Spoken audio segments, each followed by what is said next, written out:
சினிமாவில் எப்படியாவது கஷ்டப்பட்டு வெற்றி அடையணும்னு இருந்த ஒரு சாதாரண அசிஸ்டன்ட் டைரக்டருக்கு பிறந்த ஒரு புள்ளையா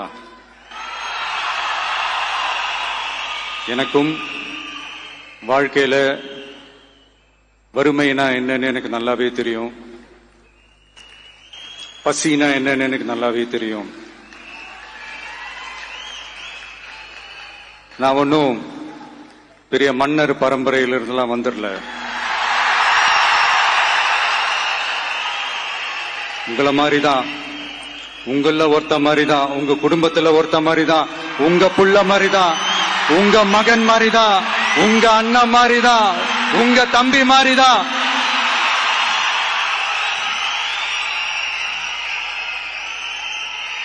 அப்படிதான் நான் உணர்றேன். நீங்களும் என்ன அப்படி நினைச்சதுனாலதான் சினிமாவில் எனக்கு ஒரு மிகப்பெரிய ஒரு இடத்த ஒண்ணு கொடுத்தீங்க. அதையெல்லாம் விட்டுட்டு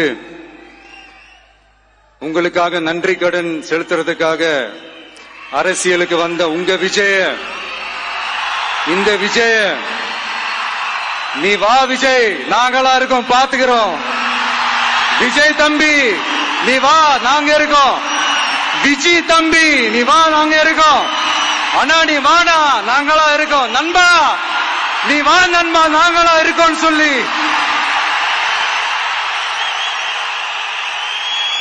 அவ்வளவு அன்பா, அவ்வளவு உறவா என்ன ஏத்துக்கிட்டீங்க.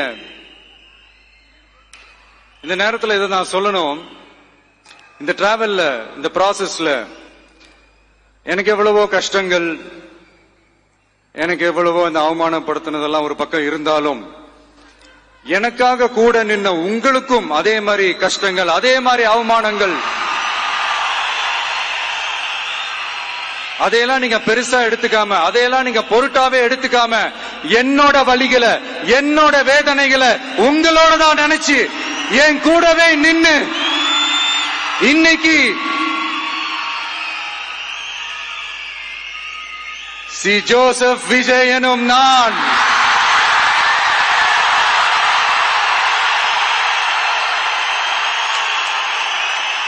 அத உண்மையாக்கி இருக்கிறீங்க.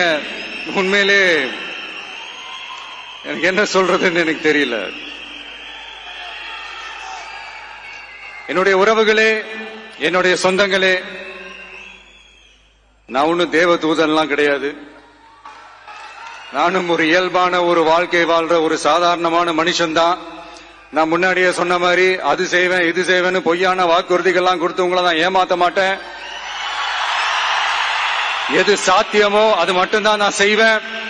இம்மிடியட்டா உங்க மனசுல ஒரு கேள்வி ஒண்ணு வரலாம், அப்ப சாத்தியம் இல்லாததை செய்ய மாட்டாங்களா, செய்ய முடியாதா அப்படின்ற ஒரு கேள்வி ஒண்ணு வரலாம். இத்தனை கோடி மக்கள் என் கூட இருக்கும் போது எது வந்தாலும் பாத்துக்கலாம், என்ன வந்தாலும் பாத்துக்கலாம் அப்படின்ற அந்த கான்பிடன்ஸ் என் மனசுல இருக்கு.